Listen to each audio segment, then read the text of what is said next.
I'm Veronica, entrepreneur coach. I'm Dicia. I help educate families and individuals about money and how to use it most efficiently. We're going to have a conversation.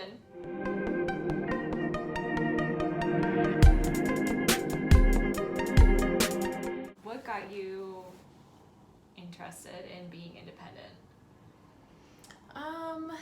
Well, thinking back on my childhood recently, I think a lot of things played a role, but I never had entrepreneurial Like heavy models. influences, Yeah. or role models.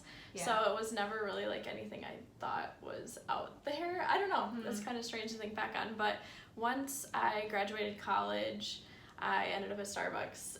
And so at the time, I was a regular customer at Starbucks who he came through the line and I was getting off and we chatted for like an hour, and he had a similar degree. He'd worked at places I thought I wanted to work at, but he was also randomly getting some financial licenses. And so just the way he described it was saying like, I thought it would have been number crunching at a desk job, neither of which I wanted. Yeah, no, I know. And now I know that's accounting, not finance, but he was saying how it's super relational. You sit down with people, you hear about their goals and dreams and how you can help them get there.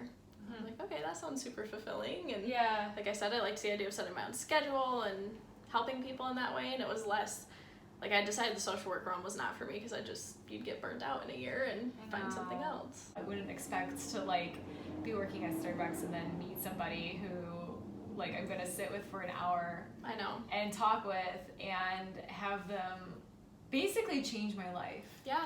No, it's crazy looking back. An hour of time, he randomly started a conversation with me because he got the same smoothie every single day, and I think I got a smoothie that day too, and he was like, oh hey, like, yeah, magic smoothie. Yeah, how is that kind of smoothie? Like, that looks good. And from there, we talked at the counter a bit, and then we moved our way to seats, and that's what got me on the trajectory to look into finance. So I think it's like really important right now too, because a lot of millennials are just so stuck. Like I don't know if it was because of the recession or like generational differences or something, but like we missed a lot of the memos regarding finance. At least it seems like that to me. Like I'm just like watching a lot of my peers struggle to make ends meet or even like plan for retirement. Like retirement's so not something millennials have in their view because they're just trying to like do what they need to do for daily life. No, I mean, you hit on both of them. It's really that the recession made a lot of people scared of the stock market or just money and the economy in general. And then secondly, a lot of our parents, or at least our grandparents, they had pensions, they can rely on Social Security.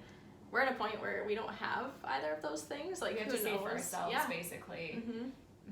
And what would you, like, if somebody's like, I have a 401k, how are they not utilizing it? Well, one, most of the times companies just, when you first get hired, put a sheet in front of you and say, all right, check the boxes of what funds you want. And you're like, oh, that one sounds cool, and that one sounds nice. Or they put you in target date funds based on your age.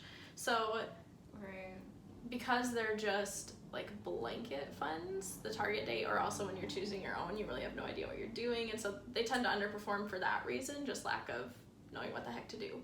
And then the second thing is people not understanding their match and not fully utilizing the match. With entrepreneurs, not always, but oftentimes, especially for smaller entrepreneurs, we won't have a 401k program in our business yet. And so, especially for like solopreneurs, they're in their first couple years of business, they should still be saving, even though it's harder. Like I get how it can be harder, but I still think you should be saving. But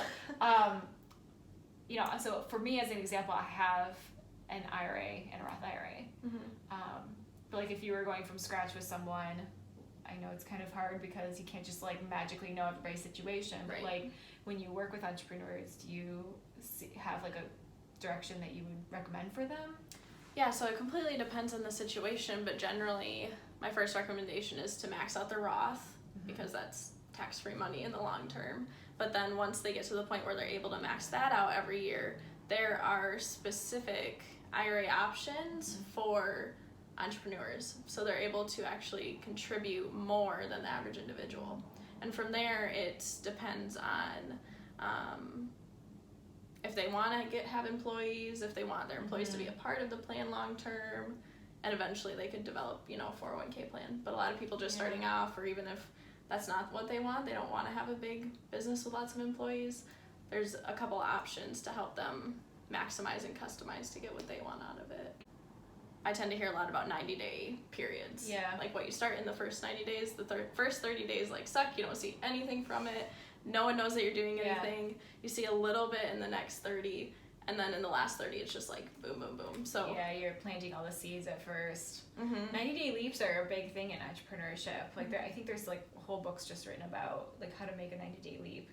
I find it interesting that you said that like you felt like January was a big breakthrough period, because I find that a lot of entrepreneurs go through that. Like you catch the wave of the like New Year's resolutions, and we're like, yeah, like what changes? Nothing technically. Like we're just in a similar position to the sun that we were in January last year. Like that's the only difference. But somehow everybody around us is thinking about new goals and new ideas, and so that spurs some of that growth for ourselves. And then I'll hear a lot of entrepreneurs say like, oh yeah, like I set all these goals and then fell off of them a little, because not everyone around them is an entrepreneur, so not everyone around them is continuing to strive. Like most resolutions fall off within I think the first 90 days too.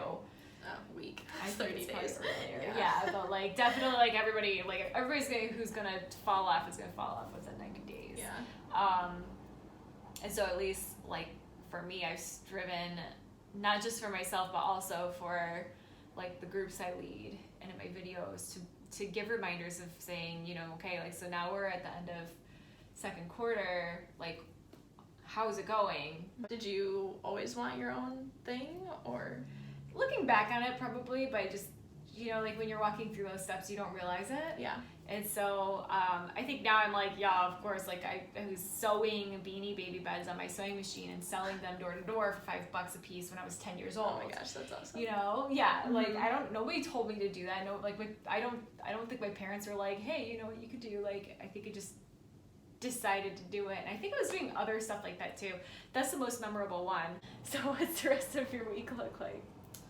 I got a pretty busy day today, and then I have a couple things going on tomorrow, and then as an office we're all going to Craig's Cruisers, so that'll be fun. Oh, that's great. Have, like, a little competition, yeah. I love that. And then this weekend is relatively chill, so there's stuff that I put on the back burner until I have time to get done, so I'll probably do that. So nothing crazy. What about you? Going to a family wedding after a mutually crazy day today, because most of tomorrow I have to have off in order to make it to the wedding, and then just seeing some friends, making sure that I got my weekend.